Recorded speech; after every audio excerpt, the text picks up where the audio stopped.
Good afternoon, everyone. This is Dan Haley at the Colorado Oil and Gas Association, and I'd like to welcome all of you to COGA's 5th annual Day at the Capitol. Obviously, we're not at the Capitol right now, but I'm hopeful that that day will be just around the corner where we can all gather again. So it's not possible now for us to gather in large groups. So at COGA, we are trying to take the lead of our members, and we're trying to be innovative and resilient and find ways around the obstacles that confront us. So I guess I should say welcome to our first ever and hopefully only virtual Day at the Capitol. We started this Day at the Capitol about 5 years ago as a way to better engage our state lawmakers and to better explain the positive things that are happening in Colorado's oil and natural gas industry.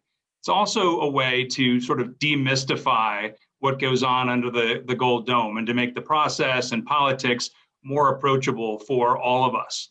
The Capitol building can be intimidating, the process can be intimidating, but it's important for us, those who work in oil and gas, to remember that the Capitol belongs to all of us and that our state legislators work for us. They're elected by the people to serve the people. But to truly serve the people, they need to hear from us. And so it's important that our voices are heard. It's important that our state leaders and our fellow Coloradans hear from the people who work to produce the energy we all need every single day. Our state lawmakers need to know that we're here, that we're an important part of our state, and that we're not going anywhere. And that's why we're here today. We're going to have a panel discussion to catch everyone up on what's happening at the state capitol, and then we're going to talk about how you can get involved. And that's a critical piece of this puzzle. Our legislators really do need to hear that we value the same things that they do. They need to hear about our commitment to our shared environment, and they need to hear about our commitment to the health and safety of our workforce and the communities where we live and work. All of you are the greatest advocates that this industry has. So I appreciate your willingness to engage and to join us today for our virtual Day at the Capitol. Now let me introduce you to our panelists, and let me thank them for their time and their dedication to COGA. First, our co-moderators start with Kelsey Olsen. Kelsey is the Government Affairs Manager for Rockies at Occidental Petroleum, an international energy and carbon management company, as well as the largest oil and gas producer in Colorado. She previously worked for Chesapeake Energy and Anadarko Petroleum, following her work for a governor and 2 U.S. senators. Kelsey's a Wyoming native and has tremendous passion for getting people involved in politics and government, which is what today is all about. Next up is Susan Fajarzadeh. Susan is Vice President of Corporate Communications and Government Affairs for Great Western Petroleum, a Colorado-born, Colorado-built oil and natural gas company. Susan's had the opportunity to work in basins all across North America and believes her work in the DJ has been both the most challenging, which I'm sure of, and most rewarding work of her career. She's been a fierce advocate for our industry and has spent over 10 years engaging with communities in northern Colorado where so many of our employees live and work. So welcome to our moderators, and now I'll introduce our panelists. First up is Jim Cole. Jim is the co-owner of Colorado Legislative Strategies. He has more than 30 years of success in public policy, politics, and government. Over the course of his career, he has spearheaded legislation that's resulted in robust energy development, broader access to public K-12 education, enriched opportunities for higher education, higher air and water quality standards, major investments in transportation, and a healthy balance of power between state and local governments. Due to his experience, effectiveness, and leadership on difficult policy issues, Jim was presented with the Denver Business Journal's Who's Who in Energy Award in 2017. And finally, Andrew Wood. Andrew is General Counsel and Lobbyist for Colorado Legislative Strategies. Prior to joining CLS in late 2019, Andrew was the Policy Director for the Colorado House Majority Office. He has substantial legal experience and has been involved with Democratic campaigns at the highest level since 2016. So welcome to our panelists and our moderators, and I'll turn it over to you, Kelsey. All right, thanks, Dan, so much for those kind opening remarks. And thank you all for being here today. This industry has been through an incredible year. I guess I would maybe say incredulous, because I can't quite believe what we've been through. I can't believe it at all, really. But what we have been is through hell and back. And here we are still standing. We are a strong, strong industry full of very proud, hardworking people. The price collapse, demand being gutted, regulatory rulemaking marathons, and then an extraordinary political environment has forced us to work harder than ever just to stay afloat. But this industry is doing it. As I said, we're always still standing. We can get through anything. Your strength to keep producing and keep working hard through all of this to make a product that makes modern life work. You know, it makes video calls like this work. It makes us everything work. So it's not an easy industry to work in, and it's definitely not an easy state for us to work in, but we're proud to be here. And I think we as an industry are doing a great job. We are doing it with a strong focus on safety, on the health of our neighbors and our environment, and we are doing it very, very well. So I guess what I really just want to say before we get into this is thank you all for staying strong, staying with it, stay involved in this political process, and keep it up. So I'll pass it over to Susan now. Thanks, Kelsey. Man, I agree. It's been an incredible time, from pandemic to prices, quite frankly, to getting to know each other's pets through Zoom calls. It's just been, things that we never thought we would ever see. And I'm really amazed at how we've adapted as individuals and as an industry. At Great Western, one of our core values is resilience, and we've all exemplified that in so many ways. I want to just really quickly extend my gratitude, heartfelt gratitude, to everyone who is taking part today. The political process can seem really intimidating, but your voice as constituents in our state carries our message directly to those who make important policy decisions that impact every aspect of our lives. You are truly our greatest advocate. So thank you for taking interest in the topics today. Please utilize the Q&A. We really want to make this as interactive as possible, so share your thoughts and questions throughout the conversation. And most importantly, I really hope this inspires you to continue to stay involved and informed and engaged in working with your legislators. On that note, I'd probably be remiss if I didn't recognize those elected officials who are joining us today. So thank you for taking your time to hear these voices and hear the conversation. Let's get started. Kelsey, you want to take the first question? Sure.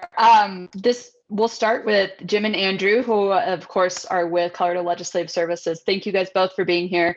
For those of you who aren't at the Capitol with us every day, Jim and Andrew are A++ team. So we are lucky to have them with us. So as the tip of our lobbying spear and tip of the spear for our lobbying efforts, what are the key issues you see coming this session, generally speaking? I'll jump in and answer that one. Thank you for the question, Kelsey. So raising taxes is going to be a huge issue this session, and lawmakers are targeting to raise about $500 million through raising taxes. Healthcare is always a big issue. There's going to be a bill on what they're calling the Colorado option, which is really a public option for healthcare. There's also going to be a big bill on prescription drug importation, prescription drug price review boards. Housing bills are going to be big. There are going to be several bills that are trying to tip the scales in the favor of tenants over landlords. And then transportation funding is also going to be huge this session. But really the biggest among all of those key issues this session is going to be raising taxes. And you might be wondering, why would legislators be trying to raise taxes given the economic circumstances that we're in right now? And the lawmakers have told us that they're wanting to do it for a few specific reasons.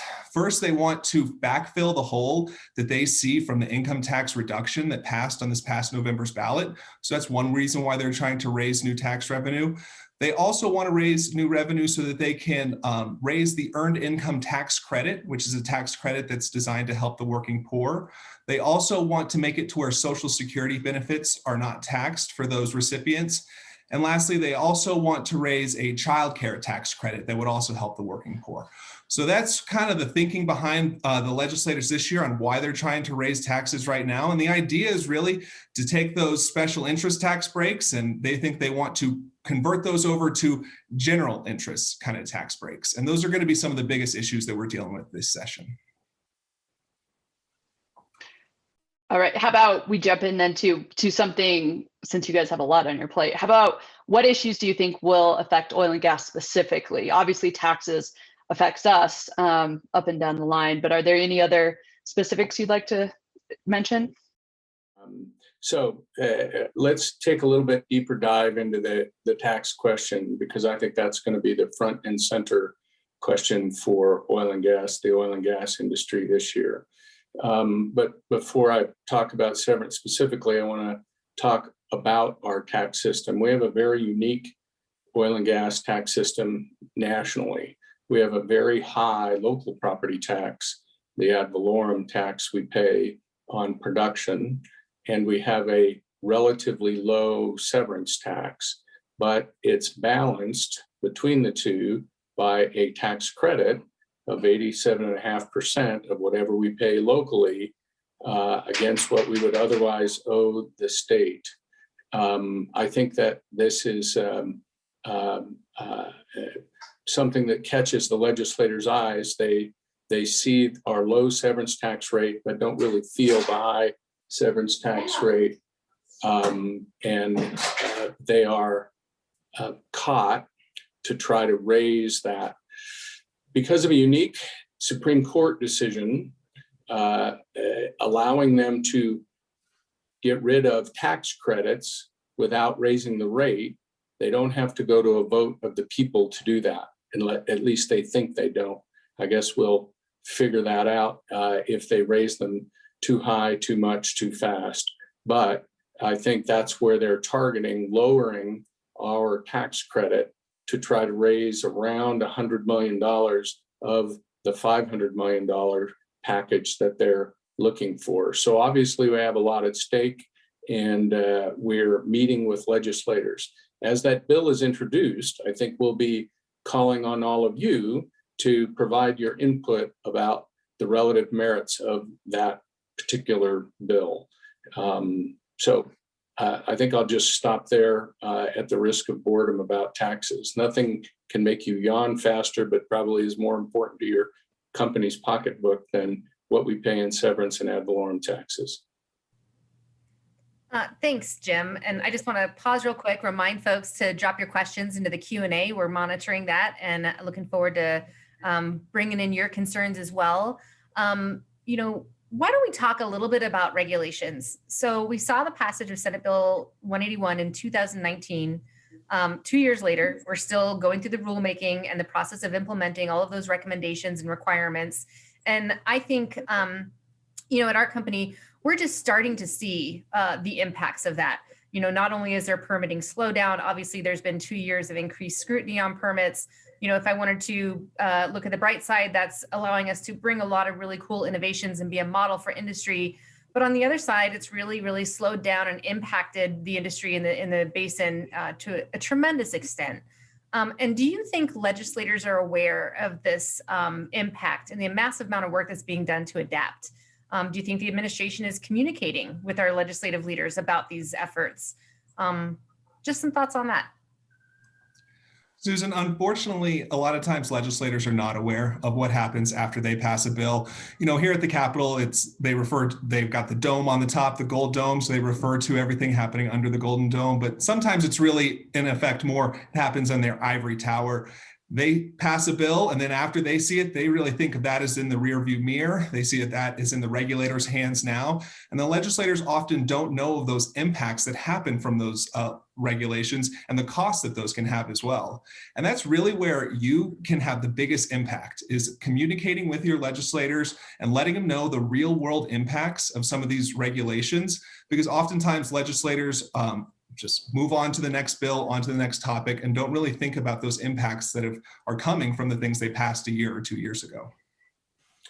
And I'll pick up on that a little bit. I think the administration is moving into now sort of a greenhouse gas implementation phase. And so I think 181 puts us in a regulatory stream or a regulatory box in one sense, and then they're moving toward trying to get some other goals accomplished. I think COGA has done a good job of adding up the $200 million of regulatory costs, and we're using that as one of our first points of discussion of when they're talking about this tax raising question, because I think the cost of regulation gets buried in the conversation where it doesn't get lifted out enough. So $200 million annually is a big deal. It's a big deal because they wanted also to have the cleanest molecules in the world coming out here. So part of our narrative is we need to be talking about how our molecules are clean. You need to be now assisting the industry figure out how to get more permits so that we're not in a position of importing dirtier molecules to the state if they want to achieve their greater greenhouse gas reduction goals along mostly the Front Range here. And Jim, you bring up the greenhouse gas targets. That came from a bill passed in 2019. So we are still working on that bill. Are there new bills that you're expecting this session that will address more of that outside of the 2019 legislation? I think that legislation produced a need for a greenhouse gas plan.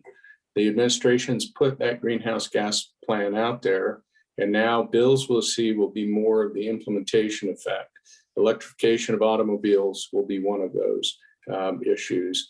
Having some building standards raised for, at first, large buildings. There'll be a bill dealing with that to make them be very efficient and more electrified in their construction process.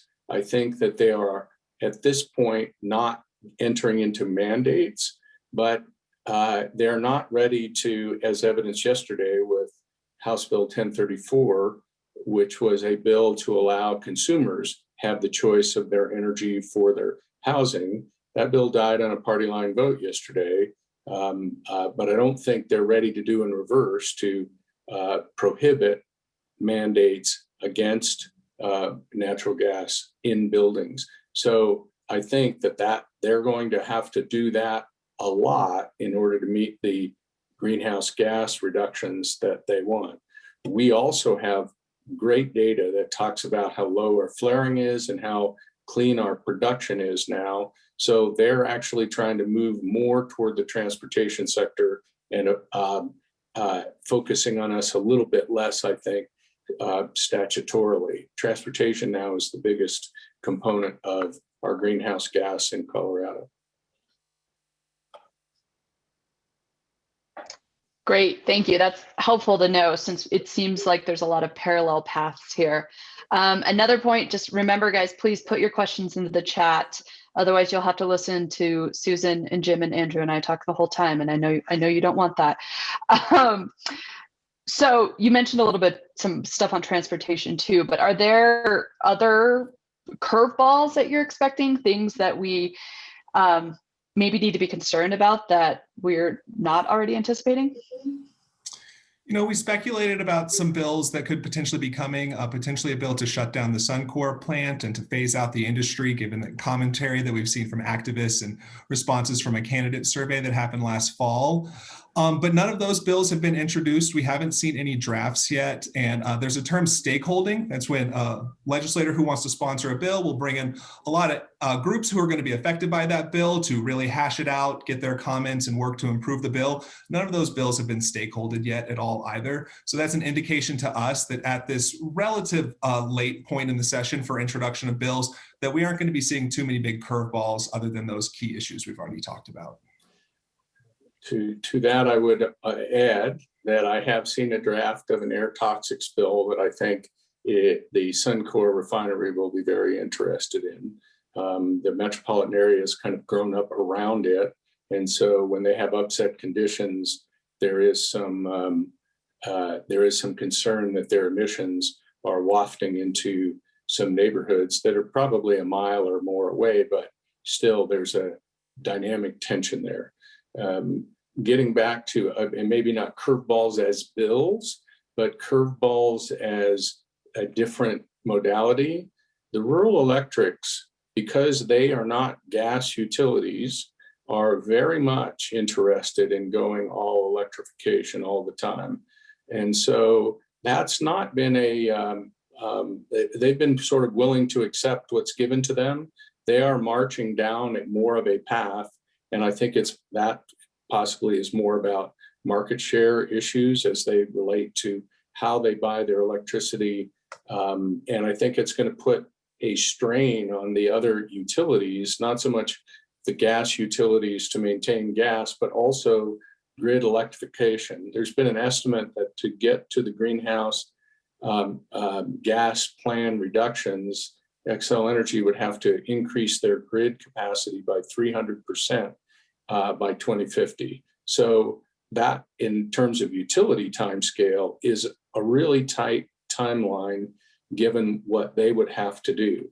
So if you add on degasification of new construction and with an eye toward degasification of current infrastructure, that is going to put enormous stress. And I think it's going to be interesting to watch how that works out, especially in the context of a building standards bill that for energy efficiency and electrification that is yet to come this year. So I think there will be opportunities for our industry to say, we're clean, we're here, you ought to use us, because all of the other quality of life issues, or not quality of life issues, but quality of life things come from a barrel of oil. Everything from medicine to the soles on your hiking boots, to your graphite fly rods, to the tires on electric vehicles start as a barrel of oil. So we still will be producing and trying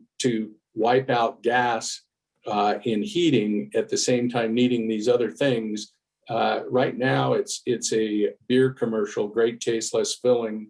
It's got to get more toward the middle of how we implement things that make the best sense. And that's where I think the public and our public producers are going to have to weigh in stronger and stronger.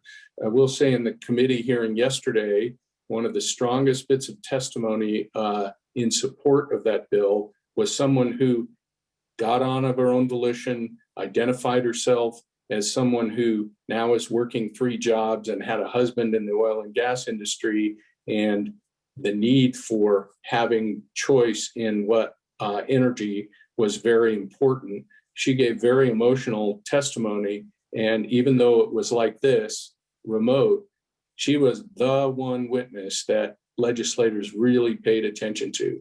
And so I think we can have an impact if we can increase our numbers. Jim, Andrew, thank you for those points. Couple of reflections I have. Stakeholding. I love it when a noun becomes a verb. As a nerdy English major, I think our politicians and elected officials are good at that throughout the centuries. But secondly, Jim, thanks for bringing up that point about personal testimony. It goes back to what I was saying earlier about getting involved, and it can be intimidating. You don't have to be a technical expert to have a really, really big impact, because you're still a citizen of the state of Colorado, and they're public servants to the citizens of the state of Colorado. And thank you for bringing that up. You know, it's all about your energy story, and that can be very, very powerful. I want to touch on, we've said the word transportation a couple times, but I just want to dive into that a little bit. We've seen some comments about new fees, correct? Yes, I think there is going to be interestingly, a gas tax is probably the biggest user fee allowed. But when Tabor, the Taxpayer Bill of Rights, went into effect, which says we have to vote on all new tax increases, the legislature at that time defined the gas tax as a tax to make sure that it wouldn't be considered a fee. I think the current legislators may be challenging that concept or trying to raise a different kind of fee that's yet unknown to us to try to get to additional transportation. It's estimated that this state is $9 billion behind, right? It's a system, we have a highway system designed in the 60s for traffic in the 90s, and now we're in the 2020s, and we really have lost ground there. So there's a need for additional money in transportation. And I don't know if it will be at the pump. Certainly the electric may be at the socket instead of the pump. In that context, as we get to electrification, I know that legislators are eyeing the future with how do we do that? Maybe vehicle miles traveled and GPS kind of taxation system. So transportation is going to be talked about a lot, but in terms of a general fund commitment, the current legislators and the majority have said that a large commitment of general fund of $250 million a year is probably off the table. And in addition to all of that gas fee versus gas tax discussion that you're going to hear this session, the legislators have told us that they're going to be trying to raise those fees across the board. So you're going to see electric vehicle fees likely increase. You're going to see fees increase on Ubers and Lyfts and delivery services and all of those things. They're going to try to raise a little bit from everybody and then use that money to put into the roads. Great points, you guys. I'd like to maybe pivot to one of the questions from our audience. Over the last 2 election cycles, Colorado voters have rejected tax increases. Given that, why does the legislature think voters will approve new tax increases at this point? I think that is why they are. I think the legislature recognizes that if it goes to the ballot, it's likely not to pass, which is why I think they're trying to, and you've heard our governor say, we're trying to remove this, quote, special interest tax breaks and give it to the people in the form of other kinds of subsidies. And their agenda this year is earned income tax credit, Social Security, no taxes, no Colorado taxes on your Social Security, and a child care tax credit, all aimed at working or toward the narrative of we are helping the people instead of the special interests. And unfortunately, I think we are considered a special interest, even though the policy of having our tax credit offset our large our large property tax burden is something we have to keep shouting from the rooftops to help protect. Colorado is a purple state, and a lot of times these days it feels like a Jekyll and Hyde kind of state in the way that voters oftentimes reject those tax increases at the ballot, and yet at the same time voters are electing Democrats in large majorities, and those are the folks who are going to the Capitol to try to raise the taxes. So while voters on one hand are saying we don't want that, they're also sending these folks down to the Capitol. So there's a bit of a push and pull nature with what's happening on that. To follow up a little bit on that, we have an audience question. Is there an opportunity to work in a positive, proactive way to assist and emphasize maintaining energy affordability and using natural gas to ensure that we don't hurt some of the people who are still struggling? There's still a lot of people in our state struggling with COVID, job losses, but ensuring that energy insecurity doesn't become a larger issue for those people. I do think there are opportunities for that. I also think that it has to come from people who aren't wearing suits and ties or even bolos for that. I think the message also has to come from our people and or residents, the poor themselves, speaking up and saying, I don't want to pay more because I think all know that under current circumstances, electricity is twice the price versus the BTU of natural gas. And right now there's a bit of greenhouse gas mania. Climate change mania isn't the right word. There's an emphasis though on climate change and how we get there. And I think people aren't focusing enough on that question of how do we not create more poor people in our zeal to deal with climate change. Well, Jim, I always love seeing you and trying to guess which bolo tie you'll have on, so you never fail to disappoint. There's a question that came from the audience that we touched on very briefly earlier that I'd like to kind of dive into because I think it's very near and dear to my heart. But the question is, do legislators have a good understanding of the scope of the rulemakings that have occurred at the COGCC and AQCC recently? Essentially, do legislators now see the industry as properly regulated and can shift their focus to other matters? I think that's so. What Andrew was saying earlier is that the 181 is kind of in the rearview mirror. It's in the regulators' hands. I think that the legislators are looking toward the future. I do think we do have opportunities now in the context of redefining our narrative in a cooperative way of how we help address in a logically consistent, not a a zero-sum game way between the environmental movement and what we are doing. But we have to raise our voice as loud as others who are trying to put us out of business. And I would just add that the way that legislators learn that information the best is from hearing from industry and from the people in that industry. Legislators do get briefings from departments and things like that, but they're very boring, very dry, and that's really not where legislators are plugged in. When they can hear personal stories about how these are impacting people or industries, especially if it's people who live in their district, their own constituents, that has a much bigger impact, and that's really how that they learn some of these impacts from their regulations that they pass. Great answers, guys. Thank you so much. Another audience question. Are there any pro-business or even anti-business bills, non-oil and gas specific, that the oil and gas industry should be supporting or opposing right now? Or what else do we need to be made aware of that matters to our business? I think there's a job training bill out there that with respect to a K through 12 and higher ed, trying to get people into internships and so forth. And that's the kind of thing we are supporting that bill. That's the kind of thing that the industry can develop the next job market and create an interest in doing our jobs, provided we step up with the kind of internships that we're making those connections. In terms of that, how do we develop a future that isn't always antagonistic? That is one where we can cooperate with labor and with education to move forward. And in terms of bills that are friendly to business, there are always those bills every session, but unfortunately, if the sponsors can't generate a Democrat to come onto those bills, oftentimes the party in power just kills the bill, unfortunately.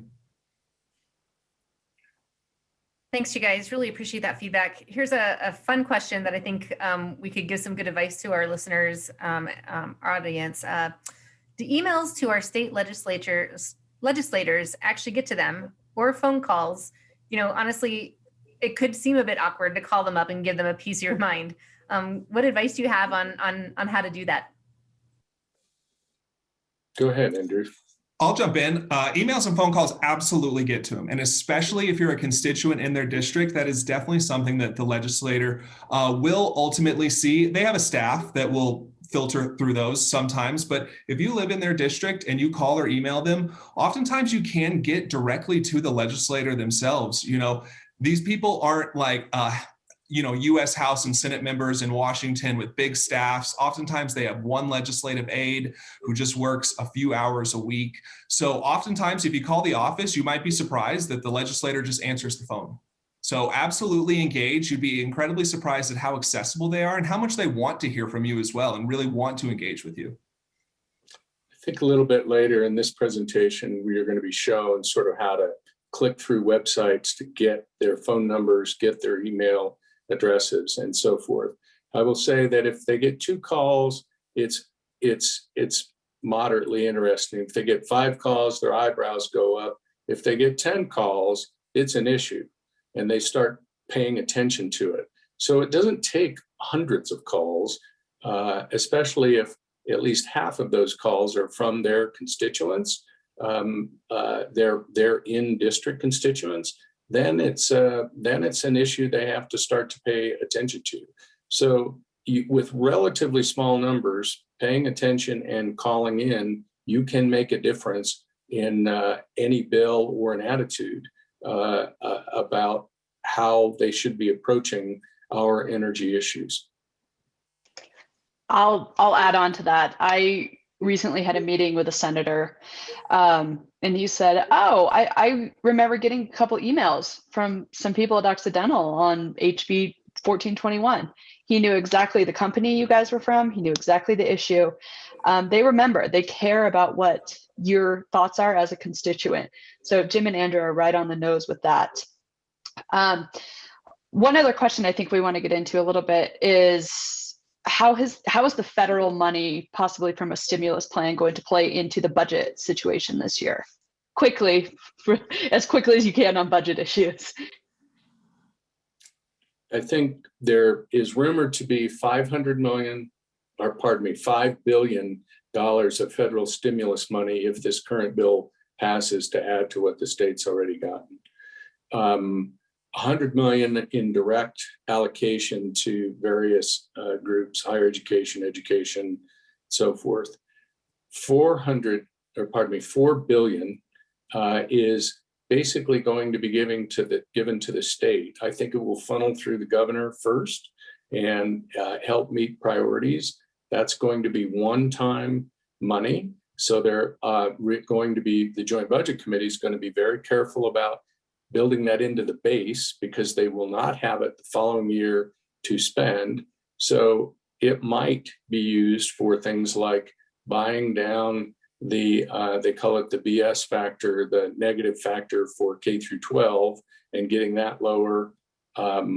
Probably it's going to be used to pay for some capital improvements that the state has wanted to do for some time.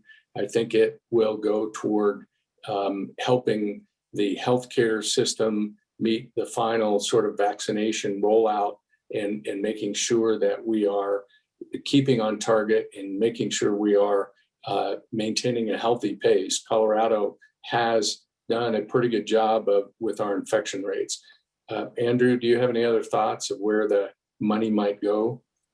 I think people will be able to see a little bit of a tension between the legislators and the governor's office there. A lot of that money is likely going to flow through the governor instead of through the legislature in terms of allocating it. And the governor's going to want to push more stimulative type actions to stimulate the economy. And I think a lot of people in the legislature, they want to restore funding to some of the cash funds that got cut in the budget actions last year. So there are a whole bunch of different cash funds that got raided to fix the budget hole that we were in last year. So there's going to be an effort to try to restore some of the cuts from the prior year and also an effort to try to stimulate the economy going forward. And I think you'll see a little bit of a tension in how all of that money gets spent. I think it will also be interesting, given that amount of that stimulus, how that plays with also trying to raise another 500 million of other kind of tax increases. I think there that will also create a tension between the parties, Republicans and Democrats, about whether to tax given the amount of federal stimulus that's about to land on us.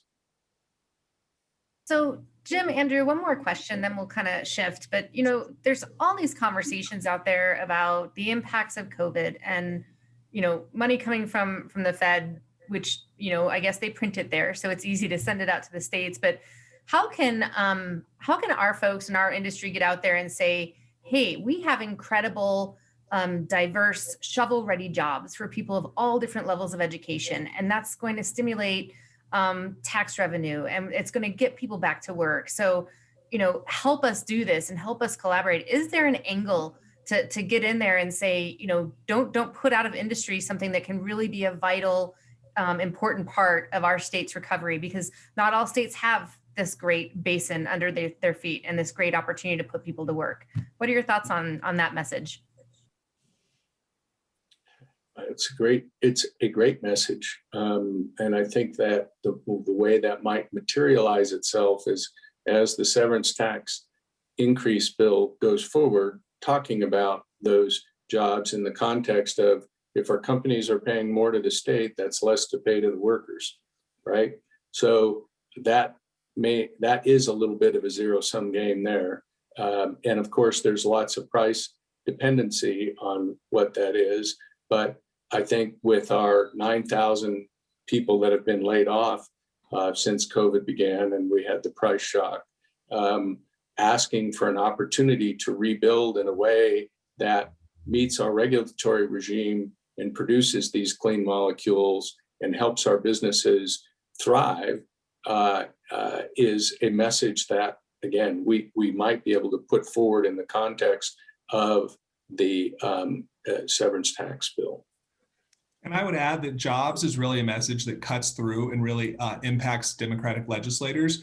So that's definitely something that we're going to be carrying forward every day at the Capitol. And it's something that you can also help us carry that message forward. So when you talk with your legislators, talk about the impacts on jobs and how there are these great jobs out there and doing great things. And that's going to really help us carry that message forward.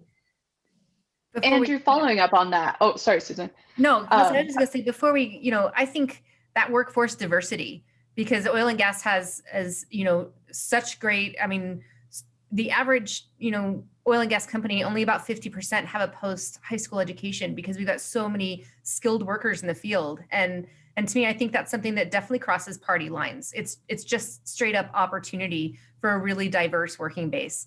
And I'll get off my platform, Kelsey, and let you talk. Sorry. Hey, I love it. That's exactly what and that's the kind of message we want to take to our legislators. So Andrew and Jim, what are the best messages that we can share? How is the best way? Is it calling? Is it emailing? How can we best make our voice heard? It's all of the above, and it's whatever works best for you. So if calling works for you, do that. If emailing works for you, do that, or do both. We've got a great tool how you can look up and easily identify your legislator, and those conversations are going to be much more impactful when you say, I live in your district, I'm one of your constituents, and this is my story. And that's really what's going to have an impact on the legislators. COGA also has a list of bills that they are supporting and opposing. And so you can also go to the website and find out when they're going to be heard and just signing up to testify. Oftentimes we have talking points and messages on the COGA website, but tell your own story about your own family. This is, we give the 50,000 foot. What they want to hear is how you're paying the mortgage with your job. And if this bill impacts that negatively, how that affects your family and your children's future. I can remember one time a person, when we were out doing a